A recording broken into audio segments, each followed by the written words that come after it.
رزق اللہ کی ذات مقرر کرتی ہے، انسان صرف اور صرف کوشش کر سکتا ہے. ایسا کچھ نہیں تھا کہ شاید میں جو بہت ضروریات کی چیزیں تھیں وہ نہیں پوری کر پاتا تھا، لیکن مجھے نہیں لگتا کہ آپ جس شخص کے ساتھ آپ کی شادی ہوئی ہو، آپ کی ایک بیٹی ہو،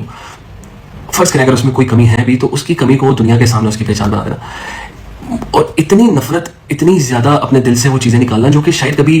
ہوئی ہی نہیں اور جن کا کوئی وجود ہی نہیں تھا. میں نے شادی سے پہلے انہیں نہ کوئی خواب دکھایا، نہ کوئی جھوٹ بولا، میرا بیک گراؤنڈ کیا تھا، میں کیا تھا، میں نے زندگی میں کیا کیا کیا نہیں کیا، انہیں سب پتا تھا. میں ایک سمپل سا انسان تھا، محنت کرنے والا انسان تھا، میرے خواب تھے، اسٹرگل تھا، ہر چیز جیسے ایک لڑکا اپنی زندگی کو بنانے کے لیے محنت کرتا ہے، وہ سب چیزیں تھیں، لیکن میری نیت صاف تھی. اس طرح سے کرنا چاہ رہے ہیں کہ نہیں ملنے دینا چاہ رہے ہیں، تو میں انشاءاللہ اب لیگل روٹ استعمال کروں گا، جو کہ میں نے پہلے نہیں کیا،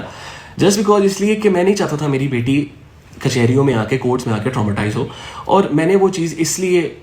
کورٹ کے تھرو نہیں کی، اور میں چاہ رہا تھا انہیں سے کانٹیکٹ کر کے کس طریقے سے میں آئرہ سے مل لوں، بٹ نہیں ملنے دیا جا رہا ہے، اس لیے میں لیگل روٹ استعمال کروں گا. سمیع رشید نے ایک مرتبہ پھر سے سحر حیات کو جواب دیا ہے اور بتایا ہے کہ سحر حیات ان پر پیسوں کا روب جھاڑتی تھیں. اگر شوہر غریب ہو تو بیوی کو یہ زیب نہیں دیتا کہ اپنے شوہر کی تذلیل کرے اور بار بار اس کو پیسے کا تانا دے. ہم مل کر مشہور ہوئے تھے، مل کر کام کرتے تھے، لیکن سحر کی ہر بات پیسے سے شروع، پیسے سے ہی ختم ہوتی تھی.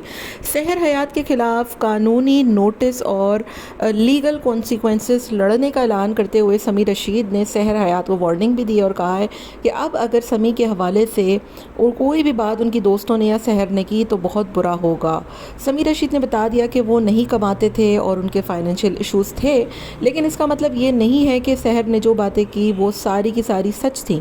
سحر حیات پر کبھی ہاتھ بھی نہیں اٹھایا اور کوئی ابیوزو لینگویج استعمال نہیں کی. اگر پروف ہے تو آ کر عدالت میں جمع کرائے. سمیع رشید نے سحر حیات کی باتوں کا بھرپور جواب دیتے ہوئے سحر حیات کی طرف سے لگائے جانے والے تمام تر الزامات کو جھوٹا قرار دے دیا اور کہا کہ اب میں عدالت میں اس کے خلاف کیس لڑوں گا اور اپنی بچی کو بھی لے کر دکھاؤں گا. عورت اگر زیادہ کماتی ہے تو اس کو یہ حکم نہیں ہے کہ وہ مرد کو روب جھاڑنا شروع کر دے یا اس کی تذلیل کرنا شروع کر دے. آپ کا کیا خیال ہے؟ کامنٹ میں ضرور بتائیے گا.